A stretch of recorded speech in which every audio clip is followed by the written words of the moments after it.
متوجه؟ اینا شکل‌های مختلف آنستیبیلیتی یک واحد حرکت. و اما بحث قسمت آخرم رو امروز بگیم و بقیه‌اش رو دیگه انشالله بذاریم برای بعد اگه عمری باقی بود. فایرینگ پترن، قسمت سوم آنالیز واحد حرکتی راجع به پترنای فایرینگ عضله است. این بحث باز خیلی مهمیه که بدونید. اینا رو من اول پایه‌شون رو میگم که بعد ان شاءالله تو بیماری ها وقتی وارد میشیم فقط با یه اشاره بکنم فوری متوجه میشین که من چی دارم میگم. دیگه نیازی نیست خیلی وارد جزئیات مطلب بشم. به خاطر همین مطالب پایه رو میگم که بعداً وقتی میگم تو فلان بیماری اتفاق میفته فوری، یا تو فلان پروسه پاتولوژیکی اتفاقات میفته فوری تو خودتون تو ذهنتون بیاد که چه اتفاقایی. برصد فایرینگ پترن این آخرین ویژگی موتور یونیت اکشن پتانسیالی که شامل دو بحثه، یکی بحث اکتیویشن و ریکروتمنت و یکی هم بحث اینترفرانس پترن یا پترن اینترفرانس. میدونید اینو تو بحث پایه‌ای هم من جلسه قبل توضیح دادم که وقتی یک موتور یونیت اکشن پتانسیال شروع به فایرینگ میکنه، شروع فایرینگش با چیه؟ با 4-5 هرتزه. و حتی توی اسپونتینیوس اکتیویتی هم اگه یادتون باشه این بحث رو کردیم، گفتیم اگه زیر 4-5 هرتز باشه، وقتی یک موتور یونیت یک MUAP ببینید که فایرینگش کمتر از 4 یا 5 هرتز در ثانیه باشه، نشون دهنده اینه که اون MUAP چیه؟ اسپونتینیوسه، ارادی نیست، خود به خودیه. و اون موقع میگیم این چیه؟ اگه دیدیم زیر 4-5 هرتز میدونم اسپونتینیوس. چه نوع اسپونتینیوس اکتیویتی؟ فاسیکولیشن. میگیم فاسیکولیشن. متوجهین؟ این افتراق فاسیکولیشن در واقع از یک موتور یونیت اکشن پتانسیال، در واقع فاسیکولیشن هم یک موتور یونیت اکشن پتانسیال دیگه، متأ اون اسپونتینیوسه. بر صورت با 4-5 هرتز شروع میشه فایرینگ یک موتور یونیت. و همونطور که تو قانون کلی باز پرینسیپل سایز گفتم اول موتور یونیت های تیپ 1 یا همون اسلو موتور یونیت ها، اسلو یونیت ها اول فعال میشن، بعد از اون هرچی کنترکشن یا فورس بیشتری بزنیم یواش یواش موتور یونیت های تیپ 2، اول تیپ 2 آ یا تیپ در واقع FR فست رزیستنت و در نهایت هم تیپ FF یا تیپ 2B فعال میشن هرچی بیشتر زور بزنیم. و بالاخره وقتی که ماکسیمال کنترکشن هم انجام میدیم که یه پترنی میبینیم که اصطلاحاً بهش میگن چی؟ پترن اینترفرانس. برصد اگر ما آنالیزمون رو توی مینیمال کنترکشن انجام بدیم، وقتی شما آنالیز واحدهای حرکتی رو توی مینیمال کنترکشن انجام بدید، در واقع داریم موتور یونیت های تیپ 1 رو بررسی میکنیم. چرا که موتور یونیت های تیپ 2 تو کنترکشن های بالاتر فعال میشن. و اما سیستم اعصاب مرکزی یا CNS، ببینیم چجوری فورس عضله رو افزایش میده، یعنی با چه مکانیزمی CNS فورس یک عضله رو افزایش میده. با دو مکانیزم میگه فورس عضلات افزایش پیدا میکنه. یک، افزایش فایرینگ ریت هر موتور یونیت، یعنی موتور یونیت گفتیم استارتش با 4-5 هرتز، هرچی شما بیشتر زور بزنید فایرینگ ریتش چی میشه؟ بیشتر میشه. این یه مکانیزم افزایش فورس عضله که اینو بهش میگن چی؟ از لحاظ الکتروفیزیولوژی بهش میگیم اکتیویشن، چون تحت کنترل CNS.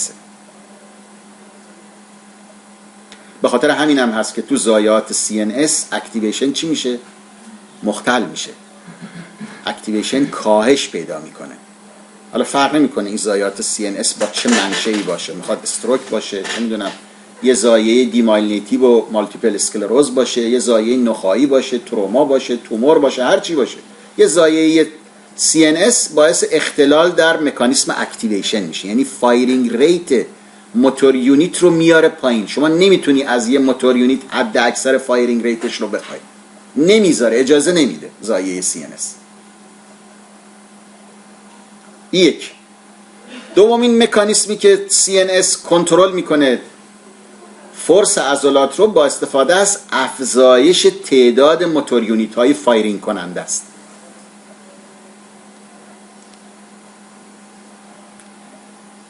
تعداد موتور یونیت های چی؟ فایر کننده.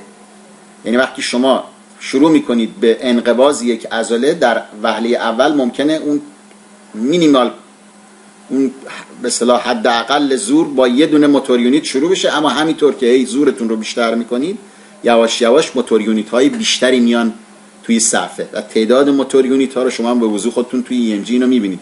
هر چی بریز بیشتر زور بزنه صفحه چی میشه؟ پرتر میشه. چرا؟ چون تعداد موتور یونیت های بیشتری میان بر روی صفحه تا اینکه بالاخره به حد اکثر مقدار خودش میرسه، یعنی حد اکثر اون تعداد موتور یونیت هایی رو که شما میتونید روی صفحه ببینید میرسه.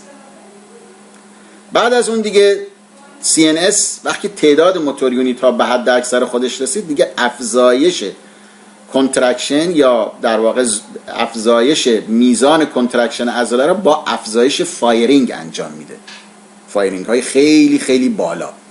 متوجهین؟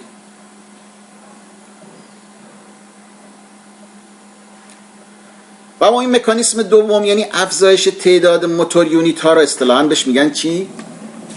ریکرویتمنت. پس اون اولی که افزایش فایرینگ ریت یک موتور یونیت بود رو بهش میگیم اکتیویشن، ولی افزایش تعداد موتور یونیت ها رو میگیم چی؟ ریکرویتمنت.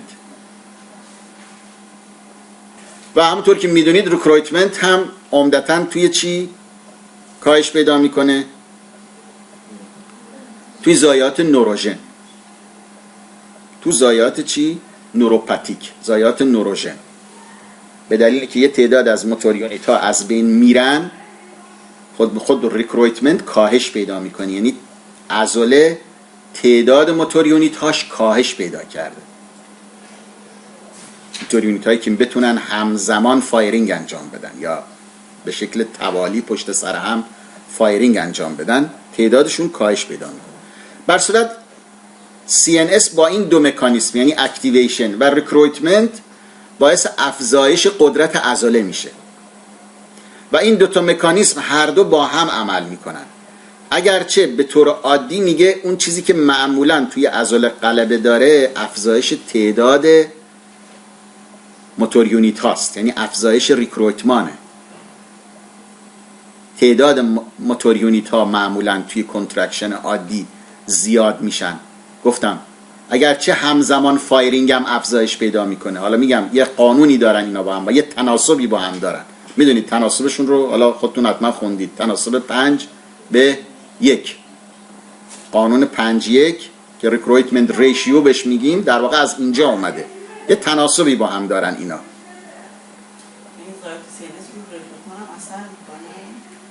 روی ریکرویتمان نه، روی ریکرویتمنت نه، فقط روی اکتیویشن اثر داره. حالا میگم چرا. برصورت میگه شما وقتی که یک تراسه EMG میبینید، اولین سوالی که بایستی از خودتون بکنید، که حالا اینا رو من با مثال نشون میدم، شما بایستی نتیجه گیری بکنید که این اولا ریکرویتمنت ریشیوش چنده و آیا مشکل مریض میتونه نوروژن باشه یا میوژن.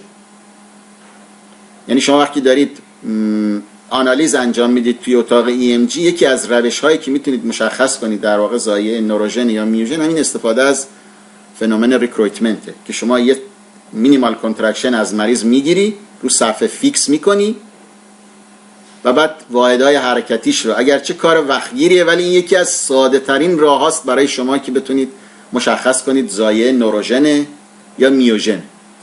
یکی از ساده ترین راه هاست. میگه وقتی شما یه تراسه رو میبینید، اولین سوالی رو که بایستی از خودتون بکنید اینه که آیا تعداد موتور یونیت ها با فایرینگشون تناسب داره یا نداره. از همینجاست که گفتم بحث ریکرویتمنت ریشیو پیش کشیده میشه، همون قانون 5:1 که الان میگم این قانون چیه، چجوری عمل میکنه. که در واقع این قانون به شما میگه که بهتره اینو با مثال توضیح بدیم، بهتره این فایرینگ ریشیو رو با مثال توضیح بدیم، درکش راحت تره تا اینکه بخوایم وارد چیزش بشیم.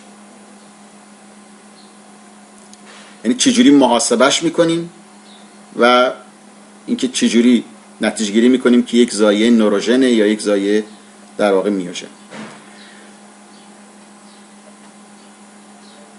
که اینجا البته توضیح داده، گفته برای محاسبش بایستی موتور یونیتی رو که توی صفحه میبینید و حد اکثر فایرینگ ریت رو داره، حد اکثر فایرینگ ریت موتور یونیت یک تراسه را اندازه گیری بکنید.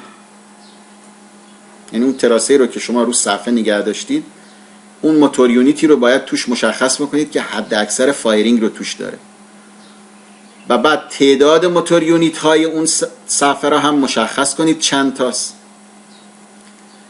و بعد حد اکثر فایرینگ ریت اون عضله رو، مثلا اگر عضله بود که فایرینگ ریتش فرض بفرمایید اگر موتور یونیت اکشن پتانسیالی بود که فایرینگ ریتش 15 بود و شما 3 تا واحد حرکتی روی تراسه دارید میبینید، ریکرویتمنت ریشیوتون میشه چی؟ میشه 15 تقسیم بر 3 که در میاد چی؟ 5. بنابراین نتیجه گیری میکنید که این عضله یک عضله چیه؟ نرماله. میدونید ریکرویتمنت ریشیو هر چی به سمت بالا بره نشون دهنده وجود چیه؟ چه به سمت بالا بره چه به سمت پایین بیاد اب نرماله. وقتی به سمت بالا میره نشون دهنده زایه چیه؟ زایه نوروژنه. یعنی فایرینگ ریت رفته بالا، فایرینگ ریت موتور یونیت، صورت کسر رفته بالا، اما مخرج تغییری نکرده یا تعداد مخرج کم شده.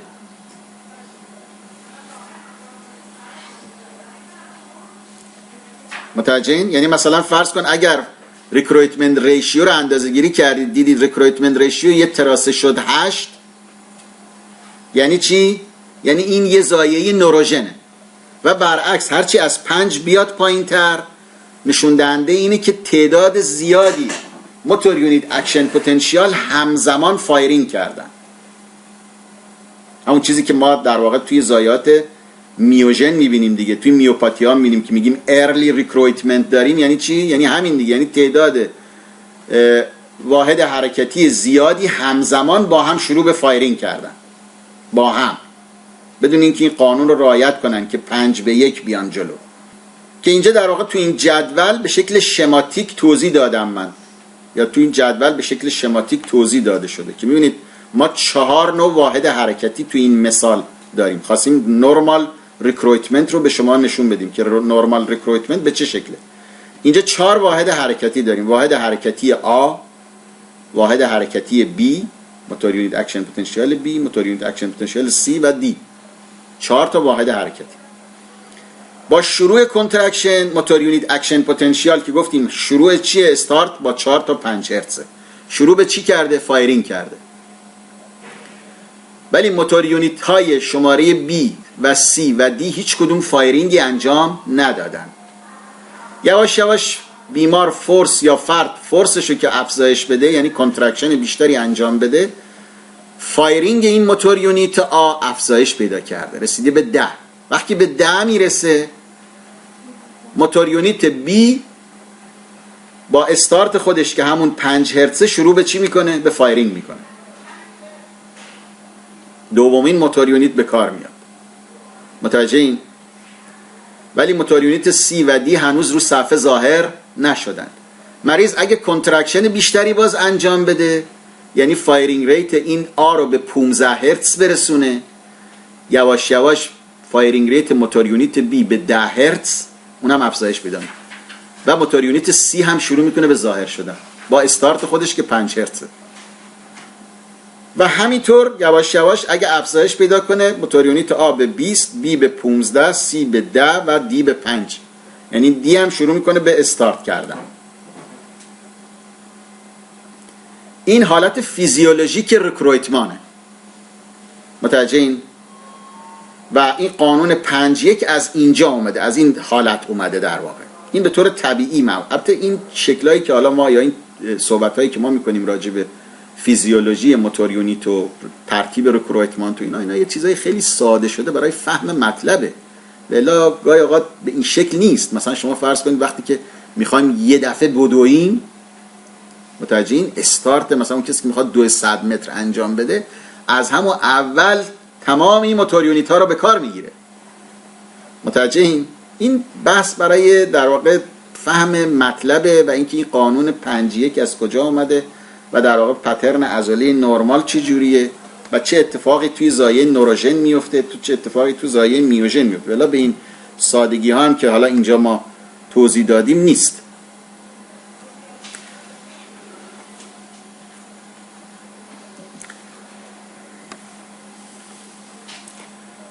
پس کلا نتیجه گیری میکنیم که ریکرویتمنت ریشیو رو اینطور اندازه گیری میکنیم که میایم فایرینگ ریت اون موتور یونیتی رو که حد اکثر فایرینگ خودش رو داره توی صفحه پیدا میکنیم و بعد تقسیم بر تعداد موتور یونیت هایی میکنیم که روی صفحه داریم میبینیم.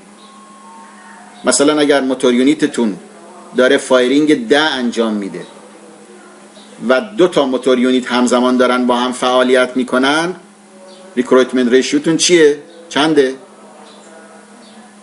5.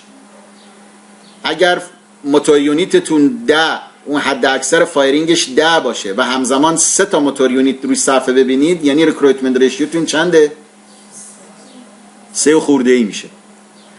و خود به خود از همین 3 خورده ای نتیجه گیری میکنید که این زایه چیه؟ میوژنه. متوجهین؟ یعنی تعداد زیادی موتور یونیت همزمان شروع به فایرینگ کردن. اینو ما هیچ وقت توی اتاق EMG براتون انجام ندادم، ولی خیلی کار ساده ایه. خیلی کار ساده ایه. متوجهین؟ البته الان اینجا من چند تا مثال براتون آوردم که رو صفحه خودتون بدونید چجوری اینو انجام میدید. اگرچه یه کار وقتگیریه، اما یه کار خیلی ساده ایه برای مشخص کردن اینکه زایه نوروژن یا میوژن. و اما فایرینگ ریت رو زمانمون چه زمانی اندازه بگیریم تعداد فایرینگ ریت رو؟ بله. فایرینگ ریت رو حالا خدمتتون عرض می‌کنم که چجوری اندازه میگیریم. فایرینگ ریت رو بایستی سعی کرد اگه بتونیم تو 1 ثانیه حساب کنیم که خیلی عالیه. ولی معمولا اگه بخوایم صفحه رو در واقع چی میگن تایم بیس صفحه رو بذاریم روی 1 سکند، میبینید خیلی موتور یونیت ها به هم نزدیک میشن، میچسبن. ممکنه نتونیم از هم افتراقشون بدیم. اون چیزی که میتونیم ما رو صفحه موتور یونیت ها رو به شکل عادی از هم دیگه افتراق بدیم با دید چشم، معمولا توی تایم بیس چیه؟ 10. درسته؟ تو تایم بیس 10 است که موتور یونیت ها رو میتونیم از هم افتراق بدیم. به خاطر همین هم هست که توی آنالیز تعداد فایرینگ ریت یک موتور یونیت بهتر شما تایم بیستون روی 10 باشه، ولی صفحه رو بذارید روی حالت رستر که میدونید رستر که میگیم یعنی چند تا خط و پشت سر هم نشون بده، که معمولا خود دستگاه ها به شکل تنظیم شدن که 5 خط رو نشون میدن. بنابراین 5 تا هر کدوم از خط ها هم نشون دهنده 100 میلی سکندن. درسته؟ هر خطی 100 میلی سکند. 5 خط رو وقتی نشون میده، این 5 خط نشون دهنده چقدرن؟ 500 میلی سکند یا نیم ثانیه. و همین برای اندازه‌گیری فایرینگ ریت شما کفایت میکنه. متوجهین؟ یعنی روی اون 5 خط که قرارش میدیم نیم ثانیه رو حساب میکنیم، فایرینگ ریت یک موتور یونیت اکشن پتانسیل ضرب در چند میکنیم تا 1 ثانیه به دست بیاد؟ ضرب در 2. یعنی شما مثلا اگر فایرینگ یک موتور یونیت اکشن پتانسیل دیدید روی این 5 خط 10 بار تکرار شده، در ضرب در 2 میکنید، خود به خود به شما میگه فایرینگ ریت این موتور یونیت اکشن پتانسیل در 1 ثانیه چقدره؟ 20 هرتز بوده. درسته؟ متوجه میشین چی میگم دیگه؟ که اینجا حالا مثالای عملیش رو این قسمت رو میگیم و انشالله بحثمون رو تموم میکنیم. این تراسه 1 رو نگاه بکنید، میبینید تو این تراسه فقط 1 واحد حرکتی دیده میشه. درسته؟ این 1 واحد حرکتی تو 5 خط اگه نگاه بکنید میبینید تو 5 خط هم نشون داده. پارامتراش هم اگه نگاه بکنید میبینید دامنه اولا آمپلیتود روی 200 میکروولت گذاشته شده و تایم بیس هم روی چند؟ روی 10. بنابراین این 5 خط نشون دهنده کلا 500 میلی سکنده. درسته؟ و این واحد حرکتی چون توی 500 میلی سکند 4 بار ظاهر شده، بنابراین فایرینگ ریت این موتور یونیت اکشن پتانسیل در 1 ثانیه چقدر بوده؟ 8. درست شد؟ و یه دونه ماسل فایبر هم بیشتر نبوده، 8 بارم فایرینگش بوده در 1 ثانیه. خب این که مشکلی نیست، این برای اندازه‌گیری فایرینگ ریت بود. حالا بریم سراغ نرمال و پاتولوژی. تو شکل شماره 2 رو اگه نگاه بکنید، ما چند نوع واحد حرکتی داریم؟ 2 نوع داریم، درسته؟ 2 نوع واحد حرکتی داریم که این واحدهای حرکتی رو میایم اندازه‌گیری میکنیم تو این 500 میلی سکند. واحد حرکتی مثلا اون بزرگه رو فرض کنیم شماره 1 باشه، کوچیک شماره 2 باشه.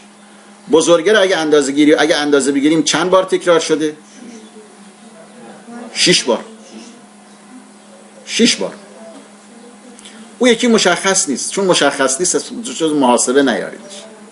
شما منظورتون اینه دیگه، این مشخص نیست واقعا اینه یا اینه، بنابراین اینو جز محاسبهمون نمیاریم. ولی کلا اگر اینو بخوایم حساب کنیم، این موتور یونیت اکشن پتانسیال رو حساب کنیم، 5 بار که اینجا تکرار شده، 1 بارم اینجا، درسته؟ پس بنابراین کلا 6 بار تو 500 میلی سکند ظاهر شده. بنابراین فایرینگ ریت این موتور یونیت اکشن پتانسیال در 1 ثانیه چقدر بوده؟ 12 بار بود. موتور یونیت دومی رو حساب میکنیم، 1 2 3 4 5. این چند بار بوده؟ 10 بار بوده فایرینگ ریتش. حالا اگر ما بخوایم ریکروتمنت ریشیو این تراسه رو اندازه گیری بکنیم، کدوم رو باید تقسیم بر کدوم کنیم؟ 12 رو باید تقسیم بر چند کنیم؟ تقسیم بر 2 کنیم. میشه چند؟ میشه 6. متوجهین؟ یعنی نزدیک به یک زایعه چی؟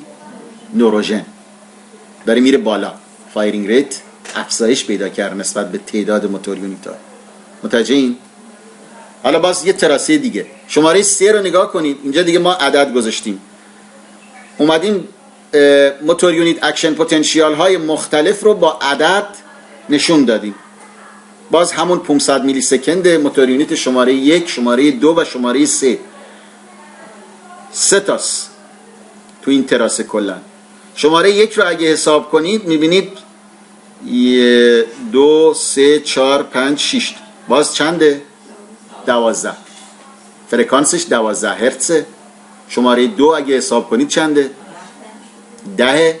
شماره 3 باز 10. درسته؟ پس بنابراین 12 رو باید تقسیم بر اونی که حد اکثر فایرینگ ریت رو داره 12 است دیگه. تقسیم بر چند میکنیم؟ تقسیم بر 3 میکنیم. 12 تقسیم بر 3 میشه چند؟ 4. از 5 اومدیم پایین تر، یعنی به یعنی تراسه به چی نزدیکه؟ به یک زایعه میوژن. شماره 4 رو نگاه بکنیم. باز اینجا 2 نوع واحد حرکتی داریم، درسته؟ بشمارید شماره 1 چند تاست؟ شماره 2 چند تاست؟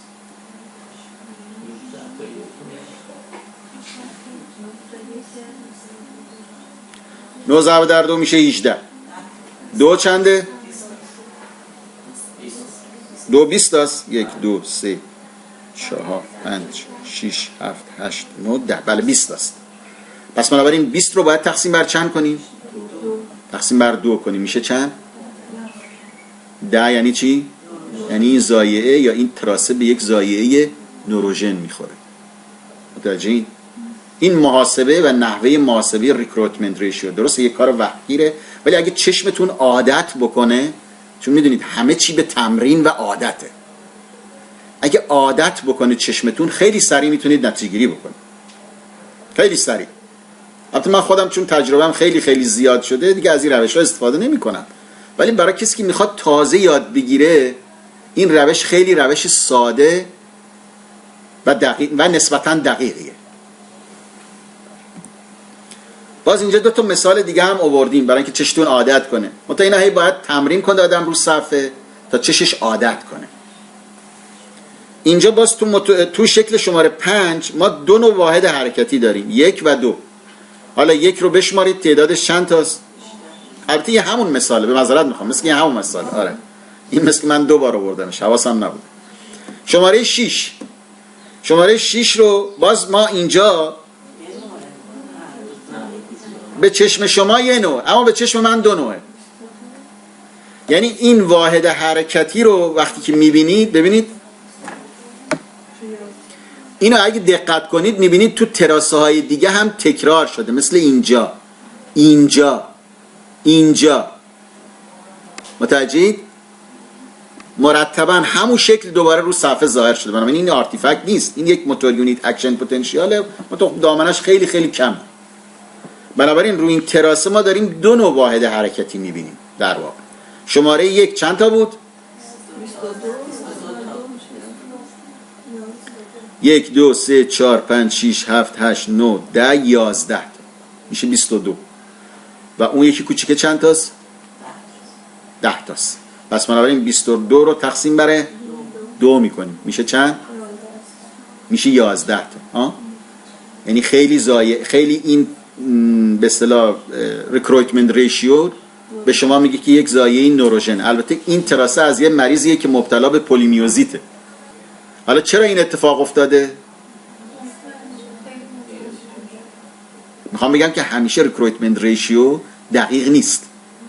اگه مریض یه زایه پیشرفته میوژن داشته باشه، که حالا اینا تو بحث پاتولوژی وقتی میگم بهتون، تو مراحل اند استیج بیماری های میوپاتیک تعداد موتور یونیت ها هم کاهش پیدا میکنه.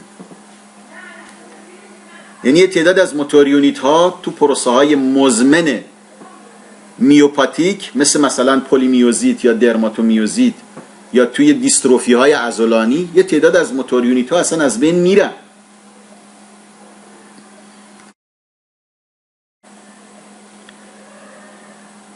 البته این شکل شما اگه با اون شکل مقابلش یعنی روبروش 5 و 6 رو با هم مقایسه کنید خودتون متوجه میشید که MUAPI چی هن؟ میوژن هن. چرا؟ به دلیلی که دیوریشنشون خیلی کم شده. اون شورت دیوریشنی که میگیم توی MUAPI زایات میوژن دیده میشه، حالا اینجا به وضوح میبینه. متوجه این؟ که اینا دیگه برمیگرده به تجربه و تجربه شما. شماره 7 باز یه تراسه است و انواع ماسل فایبر موتور یونیت اکشن پتانسیال هایی که میبینید که اینجا 5 نوع موتور یونیت اکشن پتانسیال داریم و باز اون موتور یونیتی که حد اکثر فایرینگش رو داره اندازه میگیریم که اینجا فکر میکنم شماره